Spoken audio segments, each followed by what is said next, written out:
नमस्कार मित्रों, मैं प्रमोद कुमार पांडे, सोशल एक्टिविस्ट। एक बार फिर आपका स्वागत है इस एसपीबी न्यूज के इस एपिसोड भ्रष्टाचार की कुंजी में। मित्रों, आज हम भ्रष्टाचार की एक नई कुंजी के साथ आप लोगों के बीच में पुनः हाजिर हुए हैं। हम प्रत्येक एपिसोड में भ्रष्टाचार की एक नई कुंजी तलाश करने का प्रयास करते हैं जो आपके हित से संबंधित हो, सार्वजनिक सरोकार से संबंधित हो। इस कुंजी में आज हम चर्चा करेंगे उत्तर प्रदेश सरकार की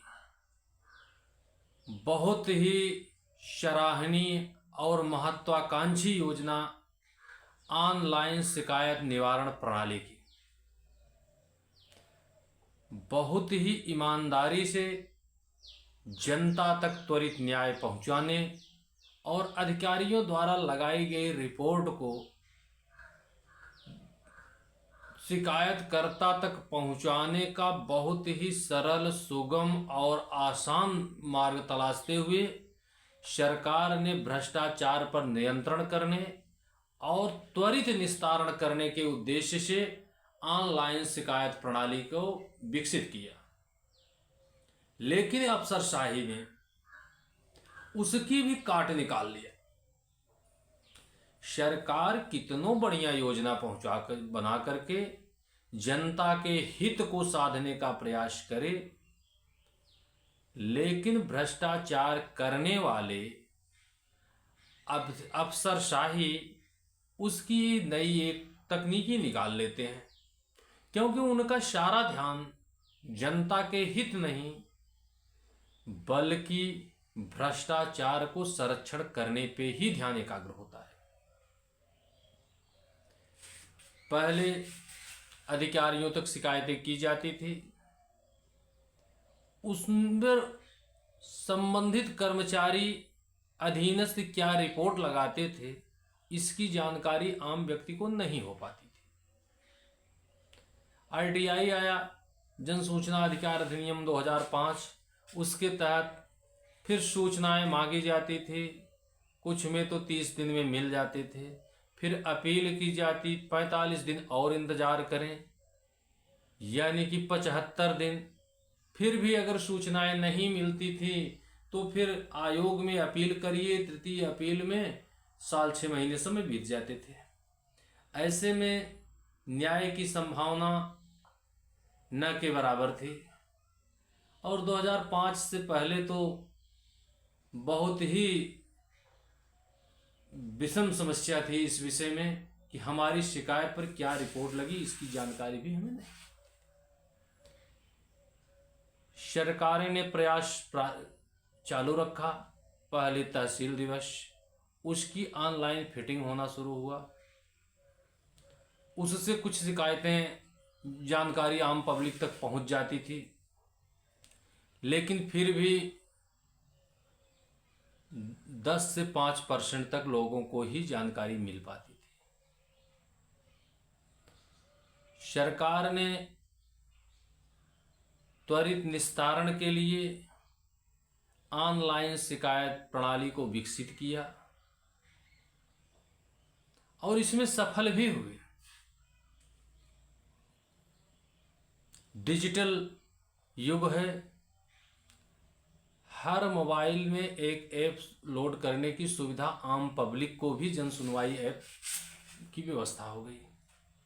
सरकारी कार्यालयों में तो है ही।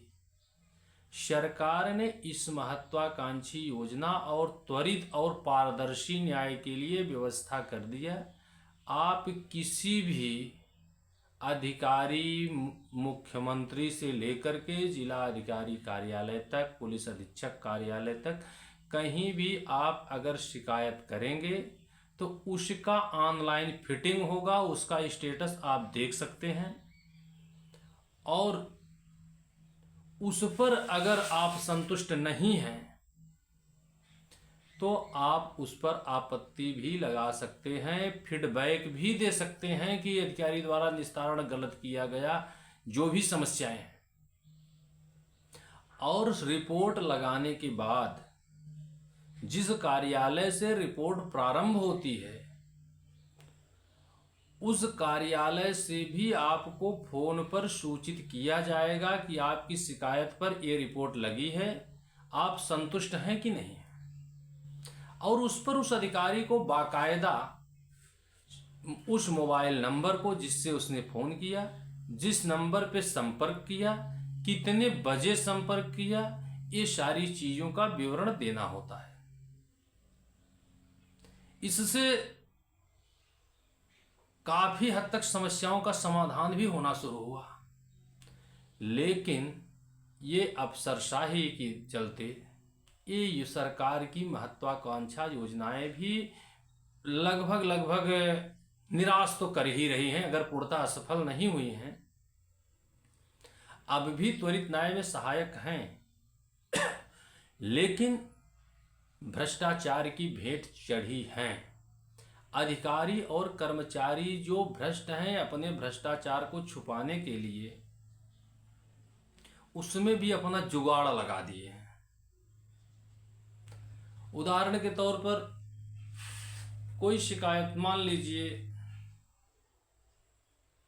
विकास खंड से संबंधित है, विकास भवन से संबंधित है, पुलिस विभाग से संबंधित है, तो ऐसे मामलों में लगभग एक आंकड़ा हमने लगभग 100 प्रार्थना पत्रों का आंकड़ा लेके उस पे जो एवरेज निकलता है उस आधार पे हम आंकड़े आपके सामने प्रस्तुत करते हैं। तो लगभग 90% मामलों में फीडबैक लेने वाले अधिकारी का मोबाइल नंबर होगा, नाम होगा, समय होगा, लेकिन वास्तव में कॉल डिटेल चेक किया जाए तो उस नंबर से आपके नंबर पर फोन भी नहीं आया होगा और उस पर बाकायदा विवरण दे दिया जाता है कि इतने बजकर इतने मिनट पर इस नंबर पे फोन करके शिकायतकर्ता को जांच की रिपोर्ट से अवगत करा दिया गया है और शिकायतकर्ता संतुष्ट है। अब आप अगर किसी माध्यम से या बाद में जन सुनवाई पोर्टल पर रिपोर्ट निकाल कर देखते हैं, नहीं है तो शिकायत करेंगे तो फिर उसी चैनल के पास वो शिकायत आएगी। आप इसकी शिकायत करते रह जाइए वरिष्ठ से वरिष्ठतम तक, जबकि अगर अधिकारी ईमानदार और हैं और पारदर्शी व्यवस्था है तो कॉल डिटेल भी चेक कर सकते हैं क्या इस नंबर से सूचना दी गई। लेकिन जिसमें भ्रष्टाचार हुआ है ऐसे मामलों की सूचना आपको नहीं दी जाएगी, पुनः पता करके आप आपत्ति लगाते रहिए। और तो और उसमें ऐसे प्रार्थना पत्र जिस पे अधिकारी और कर्मचारियों की गलती साबित होती है उस पे लिख देंगे मांग श्रेणी का आवेदन है। मांग श्रेणी के आवेदन पर आपको फीडबैक देने की आवश्यकता ही नहीं, अधिकार भी नहीं है। तो जो मांग श्रेणी का है नहीं, जांच श्रेणी का है, लेकिन उस पे 90% मामलों पर मांग श्रेणी लिख देंगे ताकि आपको उस पर फीडबैक लगाने की वो ही नहीं पड़े, आपको फीडबैक आप लगा ही नहीं सकते। तो इन लोगों ने अपना जुगाड़ खोजना शुरू कर दिया और ऐसे मामले जिसमें अधिकारियों के दोषी होने और संलिप्तता है वैसे मामले तो ऑनलाइन पोर्टल पर चढ़ेंगे ही नहीं, और चढ़ भी गए तो रिपोर्ट गलत आई, आप उस पर आपत्ति लगाते रहिए, आपत्ति पे आपत्ति, आप दर्जनों बार आपत्ति लगाते लगाते थक जाएंगे, लेकिन ढांक के वही 3 पात साबित होने वाले हैं, क्योंकि वो रिपोर्ट उन्हीं भ्रष्ट अधिकारियों के पास आएगी और वही रिपोर्ट लगाएंगे। यहां तक कि मुख्यमंत्री के यहां से भी शिकायतें तुरंत आदेश हुआ प्रमुख सचिव, संयुक्त सचिव या मुख्यमंत्री कार्यालय का, ऑनलाइन फिटिंग हो जाती थी।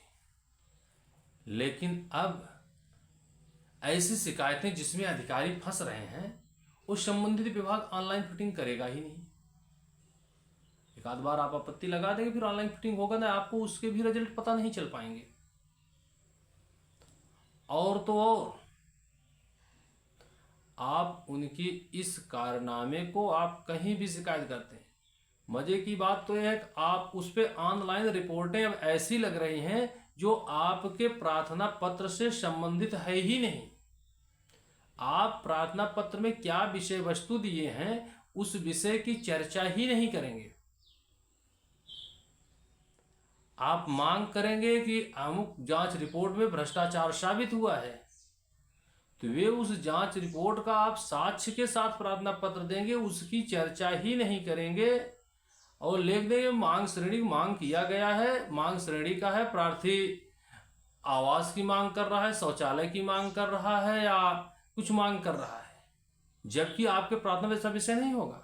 लगा के रिपोर्ट लगा देंगे और फीडबैक लेने वाला अधिकारी फीडबैक लगा देगा। वरिष्ठ अधिकारी जो इंक्वायरी पे लगाए गए हैं वे सब आंख मूंद कर दस्तखत करते हुए निकाल देंगे। कई मामलों में तो हमने देखा मुख्यमंत्री कार्यालय द्वारा जिलाधिकारी से स्पष्टीकरण मांगा जाता है। जांच रिपोर्ट पर कार्रवाई करके 2 दिन में रिपोर्ट मांगी जाती है, कार्रवाई करके रिपोर्ट मांगी जाती है, लेकिन जिला अधिकारी कार्यालय उस प्रार्थना पत्र को भी ऑनलाइन ही जिसके खिलाफ जांच है, जो दोषी है उसी को हस्तांतरित कर देता है और वो फिर झूठी रिपोर्ट लगाता है जो विषय वस्तु से हटके। कभी कभी मंडलायुक्त स्तर या प्रमुख सचिव स्तर से देख लिया जाता है और वो पुनः वापस कर दिया जाता है कि इस पे दोषी से जांच न करवा के स्वयं जांच करके जिला अधिकारी आख्या अपलोड करें। ऐसे मामलों में भी जिसमें मुख्यमंत्री द्वारा 2 दिन में रिपोर्ट मांगी गई हो और कार्रवाई करके रिपोर्ट मांगी गई हो, ऐसे मामलों में 2-2 साल लग जाते हैं जिला अधिकारी के कार्यालय से रिपोर्ट फिट होने में। और रिपोर्ट शिकायत में विषय क्या है, इस पर कोई अधिकारी जिले से लेकर के शासन तक जो मॉनिटरिंग करते हैं,